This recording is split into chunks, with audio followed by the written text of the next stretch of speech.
and welcome to an evening of frank conversation here on Hard Copy. I'm Maokwe Ogun.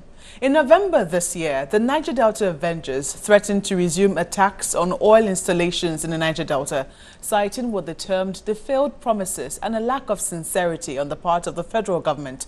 Thankfully, though, that threat hasn't been carried out and hopefully would not be carried out, owing perhaps to the intervention of the elders of the region who also bore some of the heat of the criticism from the militants. Tonight, however, we turn our attention to another body in that region which might have had the potential for more constructive engagement in the region, but now seems to be mired in a controversy that may have left it ineffectual. That body is the Ijaw Youth Council, also known as the IYC.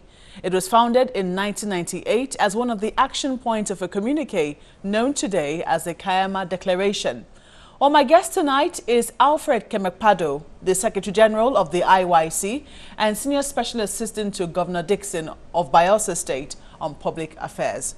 Well, Alfred Kemepado, you're welcome to Hard Copy. Thanks for having me. Just curious, what faction of the IYC do you belong to? Basically, we don't have a faction now because all our issues have been settled. Like you may have witnessed, the former president of this country recognizes us as the holy body. Governor Dixon recognizes us as the holy body. Eminent personalities like Justice Tabai, Ambassador Igali, Chief Ike Clark, and all the Ijaw leaders recognize us as the only body. So that's the IYC as the only body. As the only body. Was there another body named like the IYC? No other body was named like the IYC. Just that we had a little bit of problems during our election, but we've come over all of that now. Yeah, but the problems did not start today. We do know that in 2016 there seemed to be some problems between Udeng's, they're trying to get his full name now, Udeng's Eradiri and Elvis Donkem as well. Is that right? No, that's far gone. That was far gone? That's far gone. Did that carry over into 2017? Not at all. The elections that happened in April? Not at all. So, right now, who is the president of the IYC? Barrister Peratubo Oweilaimi Roland. So, you do not recognize, is Eric Omare now a part of your faction? I will not want to use the word I do not recognize. I recognize Eric Omare as a prominent member of the Ijaw Youth Council, but he's not the president of council. Is he still parading himself as such? I hear so, but I've not seen him do that. But basically what I said to you was, if the whole of the Ijaw nation has gathered together, people like the former president of the country, President Goodluck Ebele Jonathan, Governor Dixon of Bayelsa State, and other Ijaw leaders like Chief Ike Clark, Ambassador Bolade Igali, Justice F.F. Tabai, and Bodri Bozimo, if all of these people have come together to say, in the whole of this is the way forward, and this is the executive we recognize, where I belong to, where Barrister Peratubo Oweilaimi is president, then there is no other validity to any other person claiming heir to that particular throne. So problems are not peculiar to only us.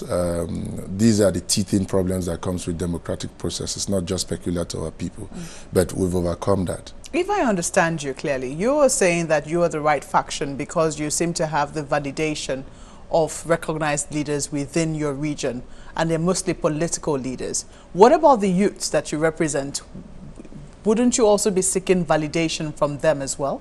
But like you can see, IYC is divided into zones and chapters.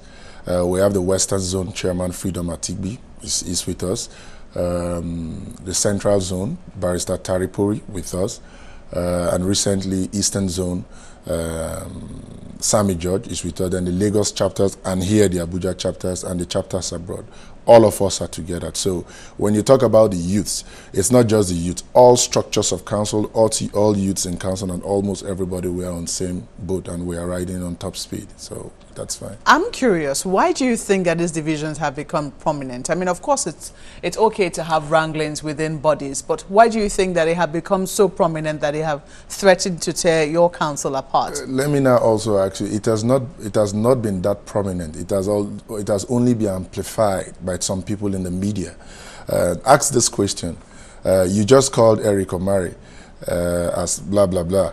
But Have you ever had any other secretary of council? Have you ever had any other treasurer of council? Have you ever had any other deputy of council? So for the media to up the problem in a manner that it becomes celebrated that you're talking about it, I think it's a problem with a little bit of some people in the media, not just a problem that exists. It's a problem that exists in the imagination of a few people. I find it interesting and you blame this on the media. I don't know why. Not you particularly. No, definitely not us. I mean, I don't know why all of a sudden the media is the whipping boy for a lot of things now. But just wondering, is that because it would seem that members of the council are becoming, you know, politicized, as it were? Because some people will say that part of the reasons why your body should exist will be to hold political leaders accountable.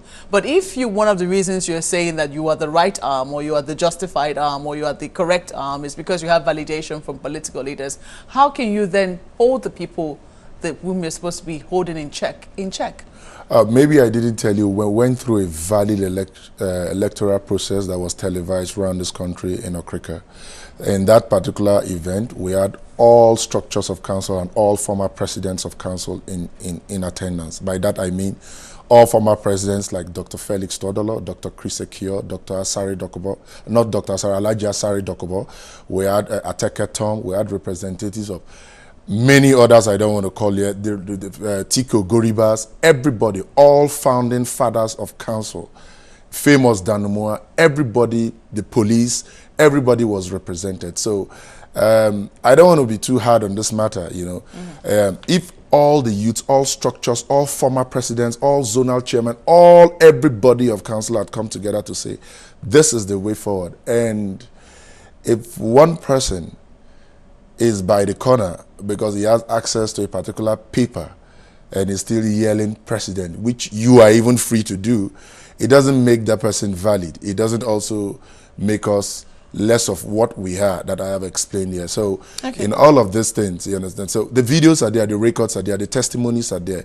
And so it is all of this that the leaders of Ijaw nation have come together to validate. And when you say the word political, I didn't just mention political leaders here. When I call Justice F.F. Tabai, that's a retired justice of the Supreme Court, respected. That's not political. When I say Ike Clark, irrespective of his tendencies, that's the father of the Ijaw nation. When I say former President Goodluck Jonathan, you may describe him as political, but I think it's better you describe him as a former president and a major stakeholder in the Ijaw nation.